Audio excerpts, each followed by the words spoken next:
there any relevance of native speaker norms? That's a question for TEFLologists. Is it better to focus on form or to focus on forms? That's a question for TEFLologists. If you use a textbook, is your classroom authentic, or should your approach be more learner-centric? From feedback to learner autonomy, we'll discuss it all on TEFLology. Hi, I'm Matthew. I'm Rob. And I'm Matt. And welcome back to the TEFLology Podcast, a podcast all about teaching English as a foreign language and related matters, presented by 3 self-certified TEFLologists.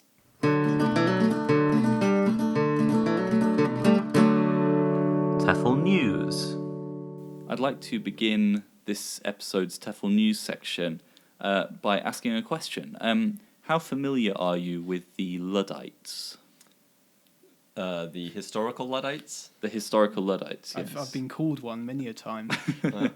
Well, not on these fancy new microphones. We're using new microphones, by the way. Yeah, can you tell? If you can't, then this was a waste of money. Yeah, or you're a Luddite. Yes.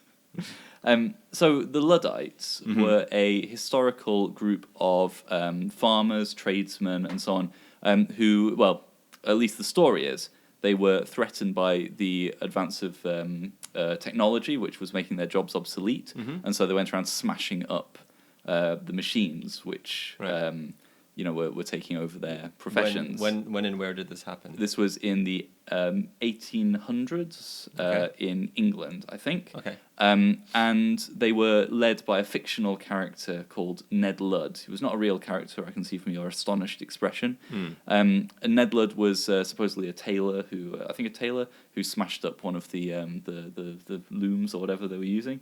But he didn't exist. He was just a figurehead for the movement, a mythical figurehead. So that he was created after the fact? Yes, I think so. Yeah. Okay.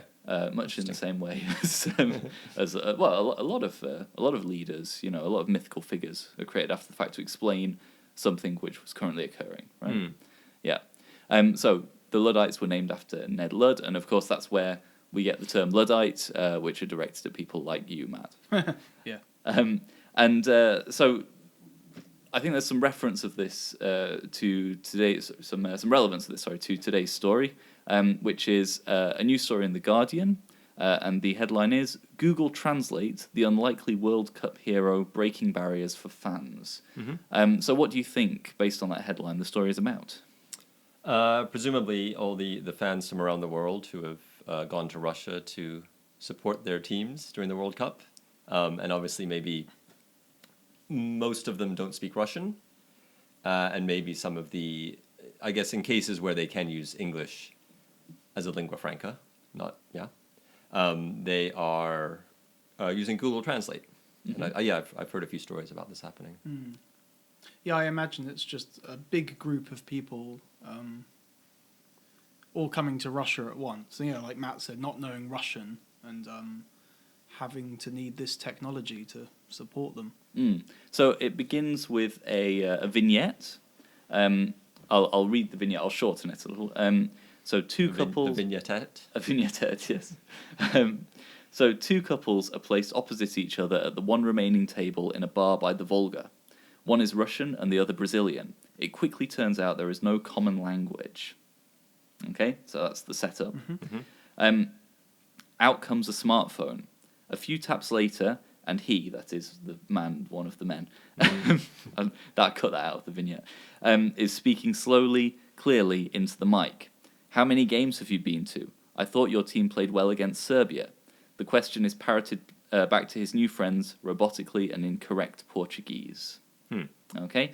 And then it continues to describe how this has made them friends and they start to meet up and so on. Right. So what do we think about this? To what extent is this threatening our jobs in the same way that the automated weaving machines threatened the jobs of the Luddites? But I mean, in that situation, would we the English teacher, would we be there anyway? Well, maybe not this situation in particular, but just the idea that this technology But we could have been there for those two people, you know, in the months and years previous to teach them how to have that interaction. Yeah. And maybe they would, after this experience, they would have realized, oh, I need to speak a second language. I'll speak English, not the language of the people who I was speaking to. Yeah. And then they Right. would have had lessons. Yeah, That would yeah. have been it would have been us. So, well, I think maybe one thing to think of is even before they had Google Translate to maybe help communicate, I think it's possible that people were meeting and becoming friends without sharing a common language. Right. Do you have any experiences with that yourself?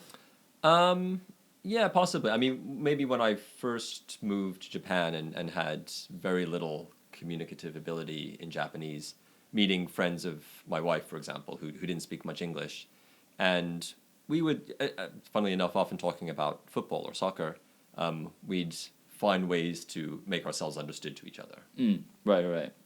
So, I guess people can sort of communicate, but this allows more of an exactness of communication and an ease of communication that wasn't there before. Now, it does say that it translated it robotically into perfect Portuguese. I don't know. I'm skeptical because Google Translate on its own, when you've got like actual text, doesn't translate things perfectly. And it depends on the distance between the languages, I guess. But yeah, I mean, do you think there's a danger for us in that? Possibly a danger, but possibly also an opportunity. I think, you know, these two people may very quickly come up against the limits of Google Translate, Right. and then be frustrated that they can't communicate better. Yeah. Like you say, one of them may decide to learn Russian, the other may decide to learn Portuguese, but it's probably more likely that they would both try to work on their English. Right. Yeah. Who really wants to communicate through a machine? You know, if I thought you should ask the listeners to this podcast. I mean, if it gets to a point where like Google, like this kind of technology is ingrained in like you know, you don't have to type something in and then wait for the response. If it was instant, or if it was somehow kind of implanted in humans. Well, I think you know, we've spoken before about Google, their new earphones, wireless earphones. Right, yeah. So that kind of thing. Are working towards doing that sort of thing. Yeah, and I think Skype is doing the same thing, right? Like live translation. Yeah. So some statistics from this story. Google reports a 30% increase in translate sessions from within Russia using mobile phones since the tournament began, the World Cup, which I literally don't know how that ended. I haven't checked at all. Well, it's only just ended as we record. Yeah. And I don't. Yesterday. Yeah. It's not coming home. Is the result? Oh, it's going to somewhere though. Yeah, I wonder how many it's- times that was it's- translated. It's coming home. Football's coming home. Like, What I heard is that not only is it not coming home, it's moved in with your best friend. And So there's also been a 40% leap in exchanges using Arabic and Russian. Yeah, which is not surprising, perhaps. People are using, their own languages to communicate. That's fair enough, really. I wouldn't want to police people using their languages instead of using English. And queries containing World Cup have gone up by 200%. I imagine that will have dropped since yesterday. And those involving beer by 65%. right. Yeah. So maybe this is a lubricating social interaction in the way that beer used to. So I don't know. It seems to me that the technology is obviously not there yet. The article even says, it's leaving out a lot of the nuance and idioms and all that kind of thing. But I don't know how long will the floodgates hold before this technology is turning us into Luddites? I mean, a World Cup seems to be the perfect kind of context for Google Translate to shine, because there'll be a lot of people wanting to, make restaurant reservations, or, give directions in a taxi, or those sort of interactions, which Google Translate probably can handle quite well. But I think, as we've mentioned in the past, when going beyond those sort of interactions, I don't think it's going to do the job. But again, maybe it's not that far away from getting better at that sort of thing. Yeah. Well, according to this article, it says the obvious collateral damage to this quick-fire route to comprehension is that slowly learning a foreign language becomes less and less necessary. A battle may already be looming. Last August, figures from UCAS showed that the applications from UK students to study European language courses at university had dropped by 22.8% in the preceding 5 years. The figure for non-European languages had fallen by 17.5%. Now, I think that's questionable because there's obvious political issues that are connected to that as well. But yeah, I mean, it does seem that this technology is coming along, and you may be right. You know, maybe it won't ever get to the level where it's going to where it's going to be like a Star Trek translator. But yeah, who knows? Yeah, I think if it does impact the industry, the language learning industry, and specifically English, which it may well do, it won't wipe it out altogether. So maybe it may impact the ACIO industry, for example, the English conversation schools and that sort of thing. Right. But at some point, it may also impact the number of students wanting to learn English at universities. Yeah.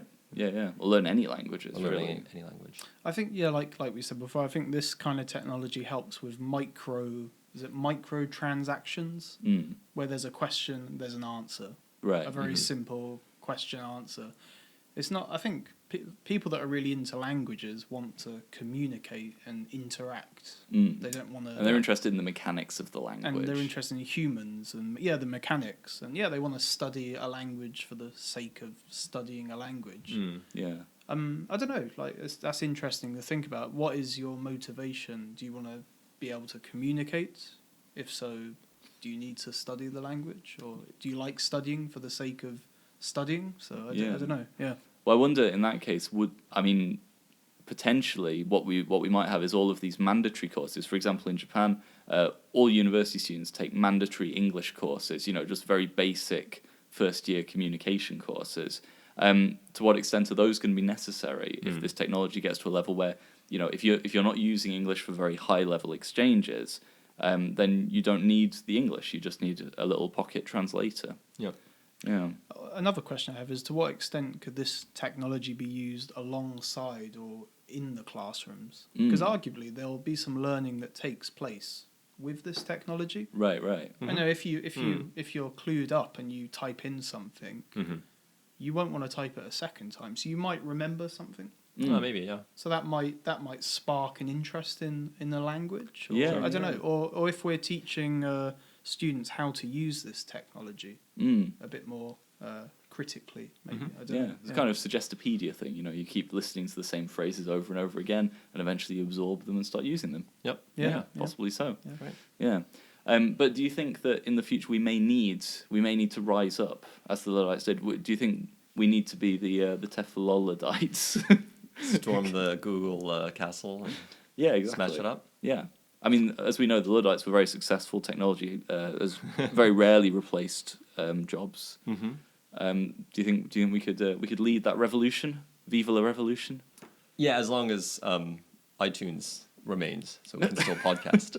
Yeah, some technology is fine, obviously. There's a select amount of key technology. Yeah, and Google, so we can do our research for these episodes. Yeah, well, what we need to do is get rid of just the bit of Google we don't like that affects us. But all the other bits that affect everyone else, we can get rid of those, right? That's how it works. I saw a thing, I think it was on Facebook, a Facebook ad, or somebody had posted it on a friend of ours on the Facebook thing, saying, those translation tools that people carry, where you speak into it and it translates it to Japanese. There's a well-known Japanese one on the market. That's been reduced by 50%. So what does that say? Does that say that it's not, people aren't using it, or it's so popular that they can reduce the price that, I don't know. Summer sale? Yeah. So no. Yeah. So anyway, that's this episode's TEFL news, all about the Luddites.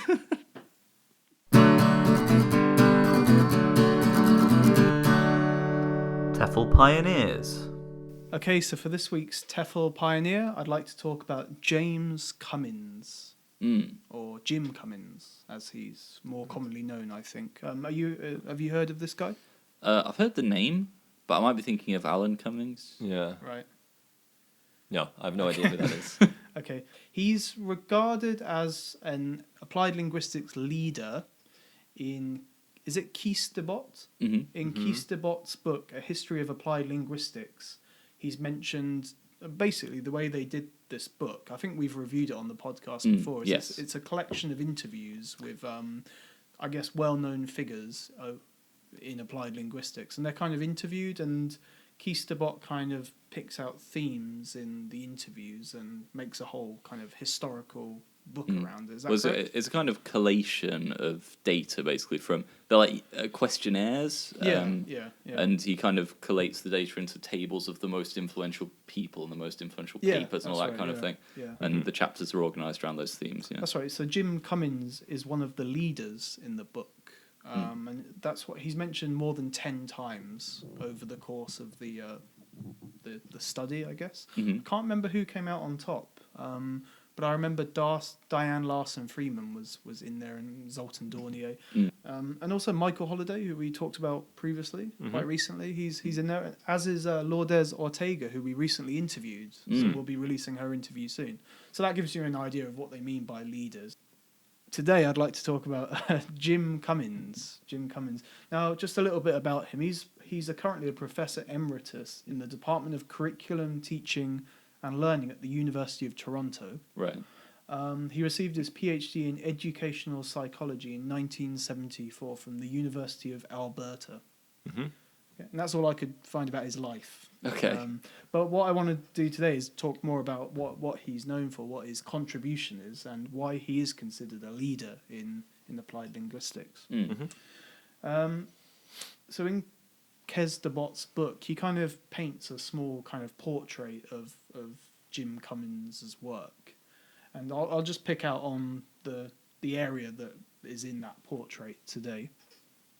So firstly, I'd like to talk about what do you know by these acronyms, BICS and CALP? BICS, B-I-C-S? BICS, yeah.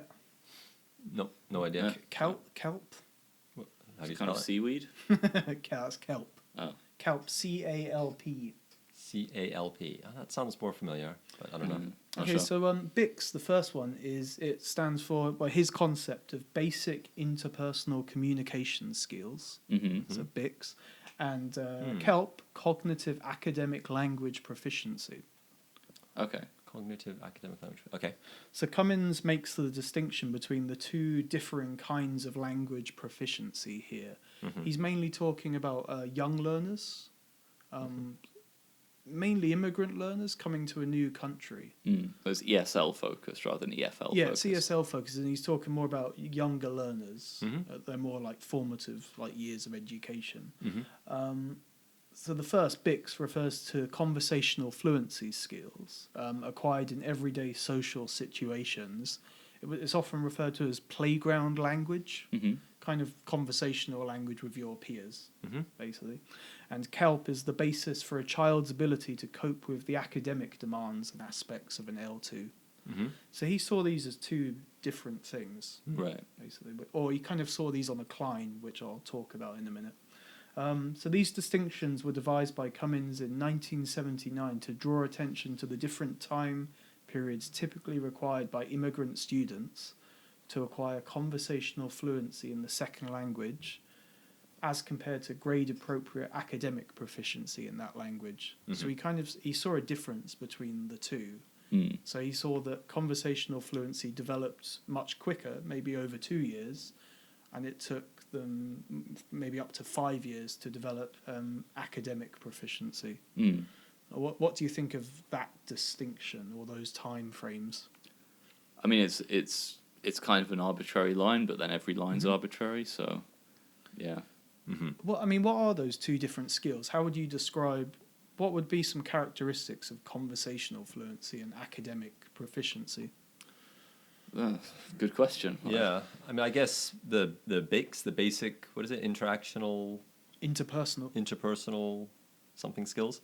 I guess maybe that would involve less structure, like less discourse, but maybe not. I'm sure there's probably a lot of discourse going on there. I mean, I'd guess Less obvious discourse. I don't know. it sounds more like conversational language versus, more formal language, essentially. Yeah. Yeah, I think so. The academic proficiency was more related to like content-specific language. Mm-hmm.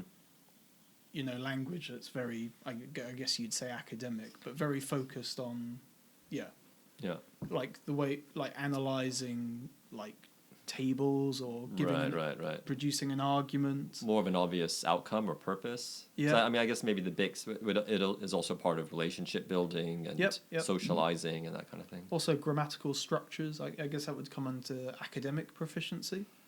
I guess, but maybe similar to what I was saying about discourse. There's probably a lot going on in both types, but maybe in the academic one, there's grammatical structures and discourse elements are maybe things that you can kind of pinpoint more easily in practice and study. Yeah. Cummins, so he developed this kind of concept from an analysis of 400 psychological assessments. Sounds quite scary. Administered, that's another scary word, to English language learners in a large Canadian school system. And the findings revealed that although teachers and psychologists assumed that students overcame all difficulties with English when they could converse easily in the language, these students frequently performed poorly on English academic tasks within the classroom.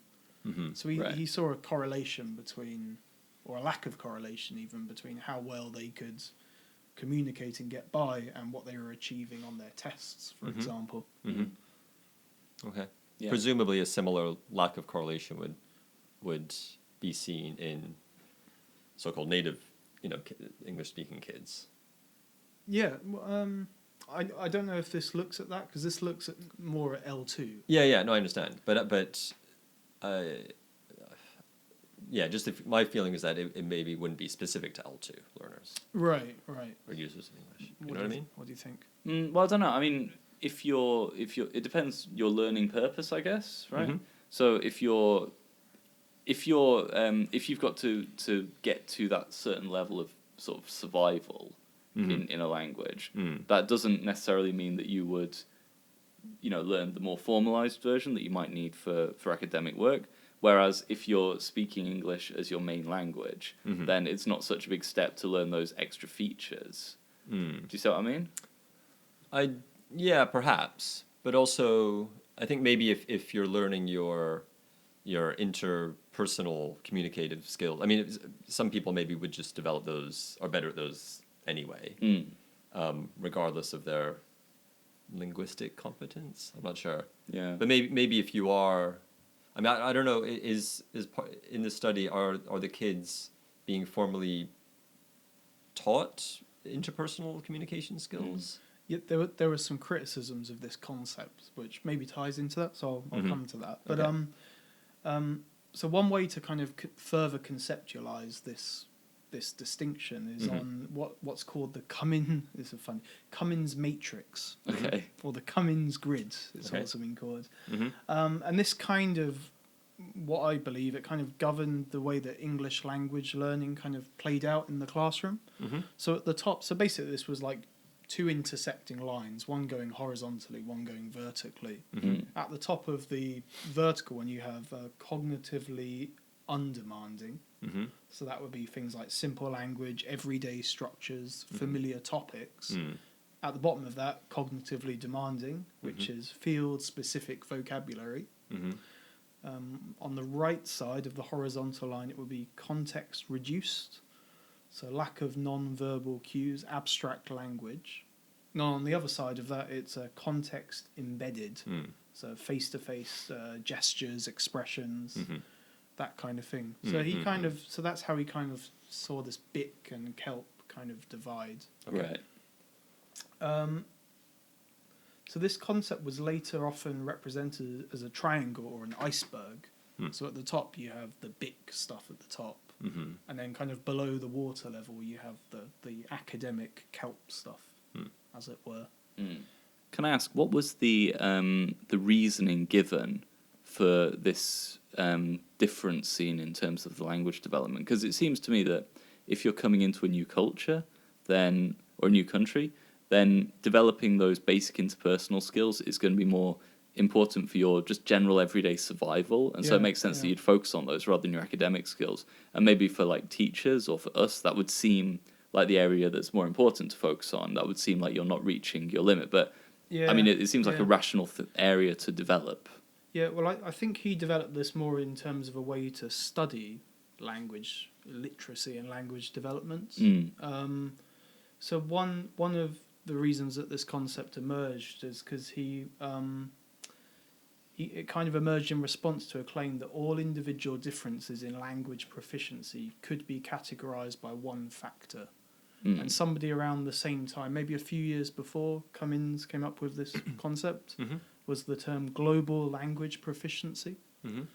So he wanted to kind of make more distinctions, basically, into that. So I think the reason for this was as a way to study language and maybe inform language policy, perhaps. I think that was more the reason for this. Yeah, I'm very sympathetic to not trying to explain everything through one factor. That's kind of ridiculous. Yeah, in the article I read, it didn't really elaborate on that point. This was written by Cummings himself, so maybe he didn't really want to elaborate on that. Right. Later in 2001, they introduced a new element to this iceberg. I guess it was titled Discrete Language Skills. And this component was separate from both conversational and academic language skills or language proficiency. What do you think a discrete language skill is? I mean, I don't know, but maybe breaking it down further into productive skills and receptive skills, for example, or written and spoken. Can-do statements. Yeah, my first thought was like, the Cepher bands and that kind of thing. So the example they give here is this is illustrated by the fact that some students can read English fluently, but they may only have a very limited understanding of the words that they can decode. So this seems very similar to kind of what I'm kind of doing in one of my reading classes at the moment, where I'm telling the students to read something quickly, scan and get the gist of a reading without fully actually reading it in all its detail. So this seems to be a discrete language skill. Right. In the sense that they don't have a full academic proficiency of the topic they're reading about, but they can read enough to kind of glean what they need to take from it.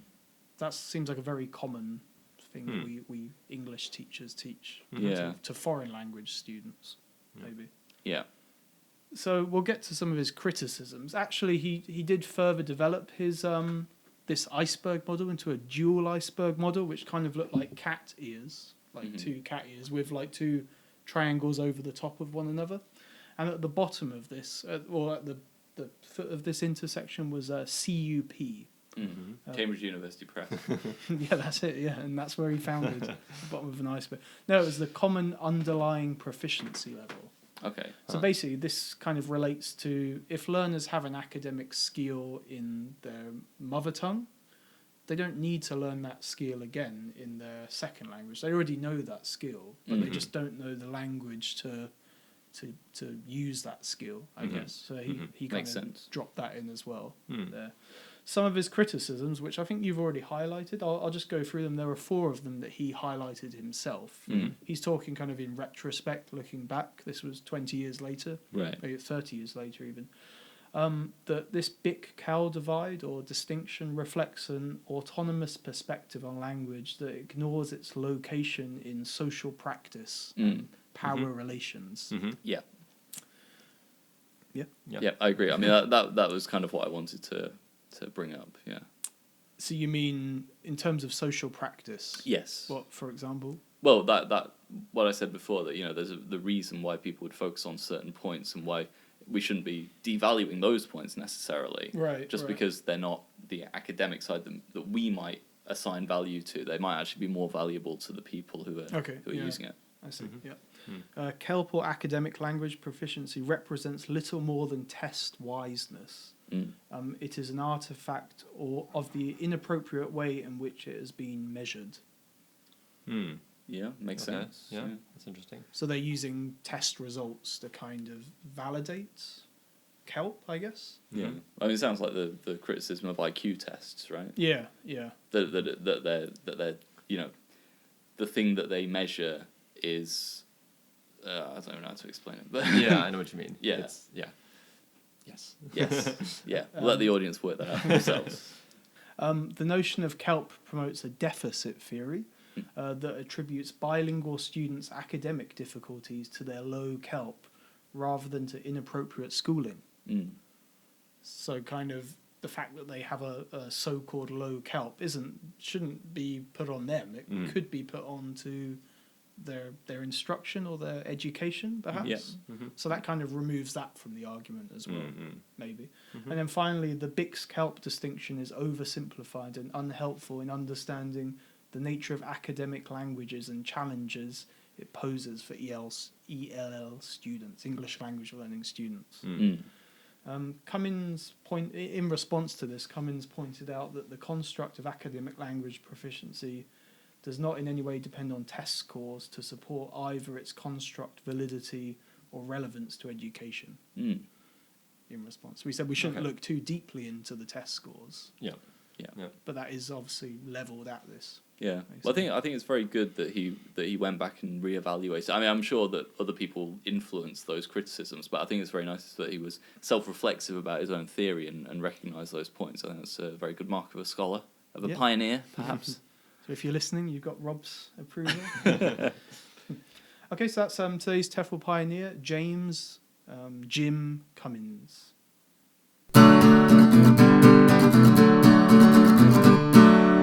TEFL cultures. For this episode's TEFL culture, I'd like to talk about critical thinking. So this may actually touch on some of the things that, Matt, you were talking about in your segment, perhaps. Yes. Perhaps. In terms of the academic skills. Okay, So maybe I see, yeah. How about Google Translate? Possibly. So I wanted to talk about critical thinking because it's a kind of a buzzword. It's a thing we hear a lot maybe in our field in terms of you see course aims, they talk about developing students' critical thinking skills. Yeah. So it's quite a common thing.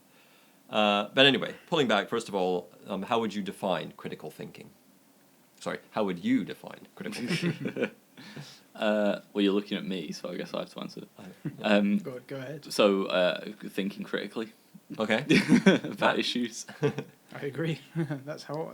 Thinking, having the ability or developing the ability to think critically. But like Rob said about different issues. Yeah. Okay.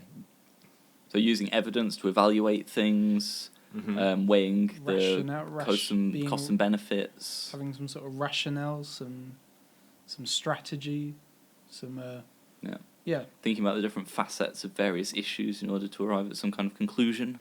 Okay, I don't know. Perhaps, yeah, maybe. I don't have an answer. Do you waste our time? What can you think of any examples of thinking that is not critical thinking? Just following Jim Jones.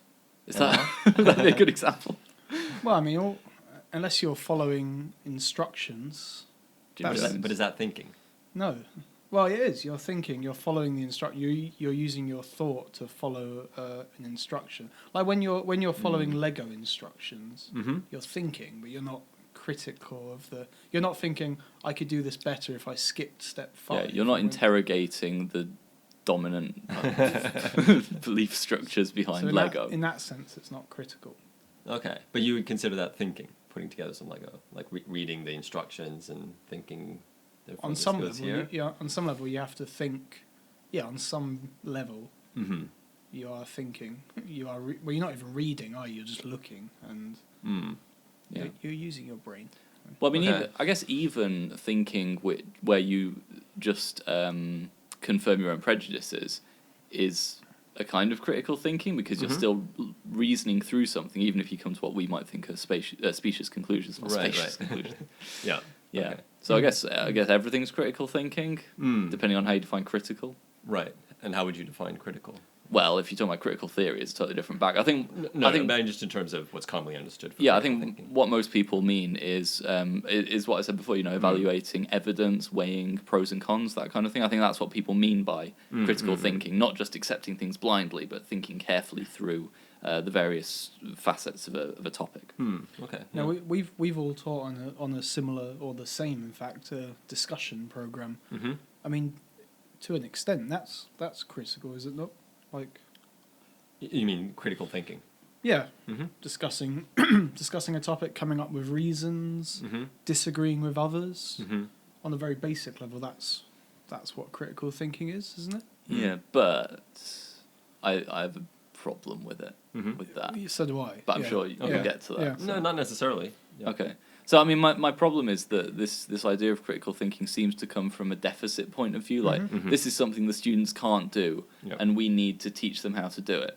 So, in fact, on that course that we taught on, I mean, there was this kind of sort of undertow, like this discourse among some of the teachers that we're not just teaching language, we're teaching the students to be more critical thinkers, better, supporting their ideas with reasons and examples, as if these are things that they couldn't do already. Yeah. So I think there seems to be a lot of that within ELT, like in Japan especially, because there's this kind of stereotype of the Japanese as being, collectivist and unwilling to question authority and all that kind of thing. And I think the way that critical thinking is used as a trope, it plays into that. It's like, here is a problem with these people, and we the critical thinking, we the individualists, are going to come and fix it. I don't like that. Yeah. It kind of encourages othering as well. Don't you think it encourages them to other themselves? Encourages them. That's problematic as well. It encourages othering. It encourages...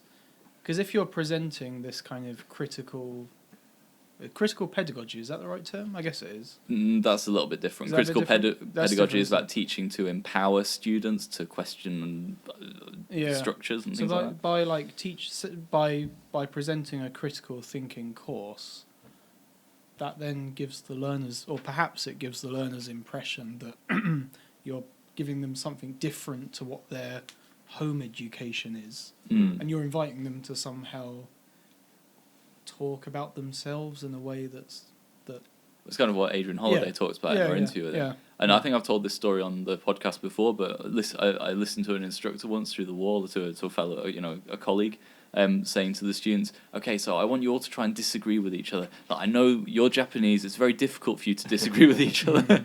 It's a bit of a self-fulfilling prophecy. I fully agree with you. So do you think critical thinking should or can be taught to students? I mean, do you think that should be a goal? I mean, it can be taught in the first language. Like when I was at university, part of what that was trying. It's not teaching critical thinking exactly, I guess. Though it's teaching more critical thinking or better critical thinking, or So I don't see that there's a reason. I don't see that there's a problem with teaching critical thinking as a thing, like trying to encourage people to be more critical, like looking at case studies, examples, or that kind of thing. Right. But I think it's a problem when it's the way that it's done, it's the way it's presented, and it's the way that it's rationalised that's the problem. Right. I think it's the discourses that underlie the introduction of critical thinking rather than critical thinking itself. Yeah. So you mean, and when you talk about the way it's presented or the way it's framed, do you mean that just the starting assumption seems to be that they haven't even thought about what critical thinking could be? Exactly. Yeah. Yes. Yeah. What I was going to say though, I've been reading recently about is it dialogic pedagogy, and that seems to be similar to critical thinking, where as a teacher you're kind of being open to dialogue in the class and different ideas, and although you're still in an authoritative position, you're leaving space for disagreement or learning togetherness and that kind of thing. Right. So that's kind of critical. So I think it's more of a tone, I think, like Rob said, striking that right tone. So, in other words, an example of a course that would not be fostering critical thinking would be very top-down and not expecting students to challenge what you say. Whereas if you were to present something but encourage your students to question you or challenge you. But I think a course could still be critical if you're presenting different sides of an argument to your students. Yep. You're just not inviting them to communicate being critical, I guess. But you Okay, can still be, But then how would you know? Right, exactly. I mean, I guess it would come down to the assessment. Like, if your assessment is just regurgitate what I've said, then that's not encouraging a critical approach. But if it's, evaluate two sides of an argument using, information from the class, then that would be encouraging critical thinking, I guess. Do you think that most language teachers are qualified to teach critical thinking skills? I mean, any more than anyone else. Yeah, well, I mean, exactly. I don't think any more than anyone else, no. Yeah. Do they need to any more than anyone else, or is there an element of, saviorism in it? That's what it seems to me. Yeah. Well, maybe this came up in a recent conversation we had. I can't remember if it was you, I think, or me who said it, but if, say for example we're teaching a discussion course, then I think the teachers need to look at themselves and see how good they are in discussions as well. I think that's a skill that a teacher should have if they're going to teach that so-called discussion class, perhaps. Yeah, it's like when you get an email from a writing teacher and you go, Yeah. So actually, part of the reason I wanted to discuss it was, it's been something I've been thinking about anyway, but I read a nice blog post by a guy called Nigel Caplan from March earlier this year. He's an associate professor of ESL in Delaware in the United States. Doesn't say which university. Right. But he has a few issues with critical thinking, many of which we've kind of touched upon. But he also kind of ties it to his issue with, well, not specifically the taxonomy itself, but how Bloom's taxonomy is often applied. Have we talked about Bloom's taxonomy before? Do we need a refresher for I'm not sure, perhaps. So Bloom's taxonomy, it's often presented as a sort of hierarchy of different... I think it's mostly presented as verbs now. So at the bottom is remember, and this is basically different cognitive skills. At the bottom is remember, and then the next step is understand, apply, analyze, evaluate, and at the very top, create. So there's this, it kind of puts forward the sense that remembering is something that everybody can do, and you start with that, and then you sort of build up to the point where you can be creative with whatever you're thinking about. Right. Yep. Yeah. Do you have any issues with it? Well, I don't know. I don't have any issues with it as a thing. It's kind of fine. I mean, it seems to make sense to me. Although, I don't know, I guess you could question whether the hierarchical nature of these skills really represents more challenging cognitive things. Yeah. Like, I mean, try to memorize a phone book. It's pretty difficult, right? Yeah. Draw a stick man. It's not so difficult. So I guess, it depends. And I think there's some overlap between them. Yeah. I mean, does I guess this kind of again falls into kind of the content argument, the CLIL kind of content based. Because arguably critical skills would be a part of the content kind of conundrum, I guess. But I wonder, does language learning really need to also be critical? Like, do classrooms need criticality in that sense? I think it's if your classroom is all about teaching language, then at what point does being critical also become... Right. But do you think you can completely separate language from... No, of course. Any context in which it's being used? But equally, I don't think you can set up a separate critical thinking course on its own as well. That seems a bit silly. Perhaps, yeah. So, yeah. I don't know. A lot of people try to do that. Yeah. So Caplan, he has a lot of the same issues with Bloom's taxonomy, or how it's used, as you pointed out. Just that, the skills towards the peak are sort of inherently considered to be more complex or more desirable, more important. But as you said, the skill of remembering can be very useful. Yeah, and create and evaluate. Those are. Why is one of those better than the other? It doesn't make sense. Yeah, exactly. Yeah. But actually, it's interesting. The main point he also gets at, kind of coming back to your point about, why do we think that our students don't know how to think critically, and this idea that we can come along and show them, what critical thinking is. And who's the we? Yeah, of course. But what he does point out is that what he thinks is fair is maybe assuming that they can already, and then just giving them the language to do so. Right. And giving them the opportunities to use that language to do so. So that the discussion course you were talking about, the way I see it is not, okay, we're going to teach you how to look at pros and cons. We're going to give you the language to be able to do that.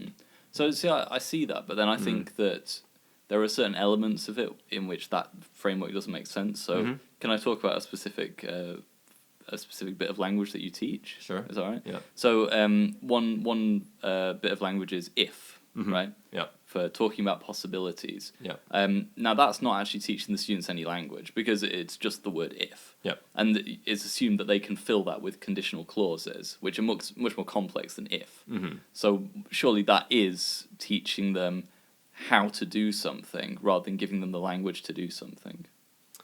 You mean raising their awareness that they should talk about different possibilities? Exactly, yeah. And say, you could use possibilities when you don't have a personal experience to support your ideas. That's the kind of thing that I was told to do with it. And that when I taught on that course, and that seems to me to be assuming that the students can't do that and that they need. But like, when else do you use if not for talking about possibilities, right? I mean, it might just be that that's a bad choice of a bit of language. That's what I feel. Yeah. But it seems to me that assumes that they need instruction, not in how to say something, but in what to say. Yeah, perhaps that could be fair. I mean, to be honest, that bit of language is one we've been trying to get rid of for a long time. Right. For a number of reasons, it's problematic, and we would love to find a replacement for it. We haven't. However, maybe there is an element of thinking that in certain situations, like not necessarily that they wouldn't know how to think about different possibilities, but reminding them that that's an option, perhaps, right. and yeah, perhaps, yeah. But I totally agree. As soon as we find a replacement, we're gonna get rid of it. Fair enough. Going back to an earlier point, like, do you think it's more the case that it's not teachers making these critical thinking courses because they think that the students don't have the critical skills? Do you think it's not more from an institutional level that they say we're going to introduce these courses? I get the impression that there's a smaller number of teachers that have this kind of agenda, and they are definitely out there. I know a few of them, but I think it's more on a. Do you not think it's on other levels? I don't know. There are whole special interest groups for critical thinking and organisations. Yeah. Yeah. I mean, I think it's both. I think that there are universities that sell themselves on we're going to teach you critical thinking, which is kind of what universities should be doing anyway. So it's fine. But yeah, there's definitely a lot of teachers who do the same thing. And one of those people that we both know, I think, said that from her point of view, it should be everyone, every class, every subject should focus more on critical thinking. So it wasn't about this should be in the English class. It was just in general, all education needs to be more focused on critical thinking. And this is just my area, and that's why I focus on it. And that's, I mean, okay. Yeah, that makes more sense to me. Yeah, I agree. That goes back to what I said earlier. That there should be criticality in every classroom, I guess. Yeah, I think maybe less so in English class. I don't know. But maybe that comes also back to this idea that maybe it's hard to really distinguish critical thinking from just thinking. Right. Yeah. Yeah. Well, although I definitely think that language does play a massive part in this, because like language can elevate your thoughts, right? Like extra vocabulary, extra grammatical structures can make your repertoire, maybe. Yeah. Well, it certainly helps you to express your ideas. So if you viewed critical thinking from that perspective as a language pursuit, then I think that's fine, maybe. Okay, sure. Okay, that was this episode's TEFL Culture, critical thinking. I don't get it.